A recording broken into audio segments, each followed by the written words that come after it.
Deep in the Appalachian Mountains, the Cherokee told stories of a hidden people. Not ghosts, not gods, not quite human. They lived inside the mountains, beneath ancient mounds, and within caves deep in the forests. Most people never saw them, but in times of danger, they sometimes appeared. Warriors emerging from the mist, voices calling from inside the mountains, invisible protectors walking beside the Cherokee in moments of great need. The Cherokee called them the Nunnehi. This is Echoes of the Blue Ridge. I'm North Carolina Realtor Ryan Phillips.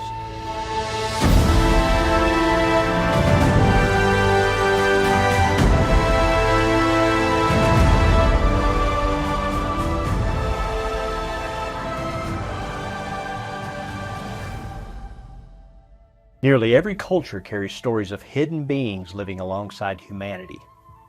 But the Cherokee traditions surrounding the Nunnehi are unique. Unlike mischievous fairies or wandering spirits found in European folklore, the Nunnehi were often viewed as protectors, powerful beings connected to the mountains.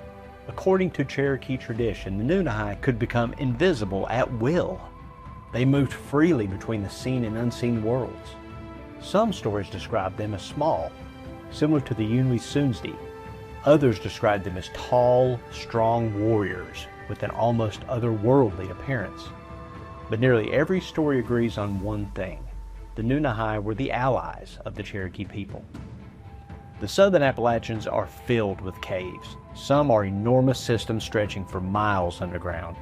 Others are small openings hidden behind rhododendron and laurel thickets. For thousands of years, indigenous people viewed many of these places as sacred. And according to Cherokee tradition, some of these places belonged to the Nunnehi. Stories tell of hidden settlements inside mountains, entire communities concealed from ordinary sight. In some legends, injured Cherokee warriors were carried into these hidden places during battle, where the Nunnehi healed them. Sometimes those warriors returned days later, and sometimes they never returned at all. One of the most fascinating parts of the Nunnehi tradition is their role as defenders.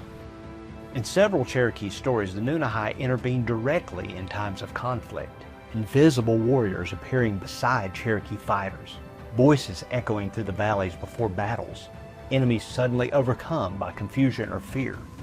Some traditions even describe the sound of unseen drums or war cries coming from inside the mountains. To the Cherokee, the mountains were never empty wilderness. They were alive, filled with presence, memory, and perhaps filled with beings humans could not always see. One of the most famous Nunnehi traditions centers on a place in western North Carolina known as Nikwasi. Today, the mound still sits in the town of Franklin, North Carolina. Long before European settlement, it was an important Cherokee ceremonial site, and according to tradition, it was also connected to the Nunnehi. Cherokee stories tell of Nunnehi living beneath the mound itself. Travelers passing nearby sometimes reported hearing drums or singing coming from underground. Others believe the Nunnehi used ancient pathways beneath the mountains to move unseen between sacred places.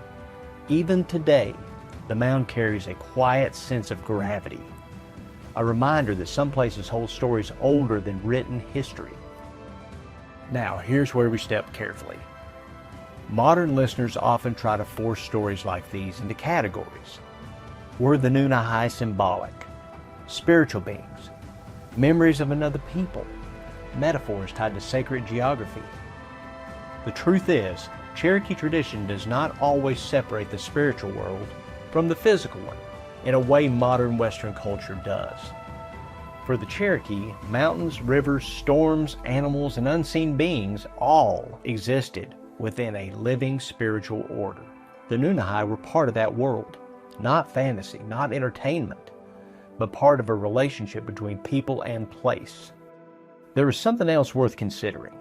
Throughout Appalachian folklore, stories appear again and again about hidden races, mysterious lights, voices in the mountains, and places where the boundary between worlds feels thin. Some of these stories likely evolved from Cherokee traditions already rooted in the land long before settlers arrived. And over the generations, those traditions blended with frontier fears, European folklore, and local legend. But underneath many of them, you can still hear the older echoes. The belief that the mountains are inhabited by more than human life alone. If you spend enough time in the Blue Ridge Mountains, you begin to understand why stories like these endure. The fog rolling through the dark coves, the silence inside old forests, the feeling that certain places are watching. There are valleys where sound seems strangely distant, trails where the woods suddenly become still, ancient mounds standing quietly beside modern roads. And perhaps that is why the Nunnehi remains such a powerful part of Cherokee tradition, because they remind us that mystery still exists. Not every story needs to be solved.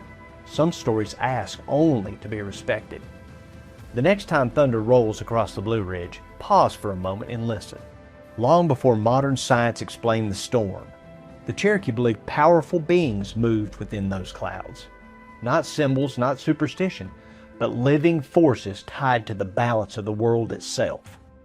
And perhaps somewhere above the dark ridges of Appalachia, the old thunderers still travel with the storm. Until next time, listen carefully. The echoes are still here.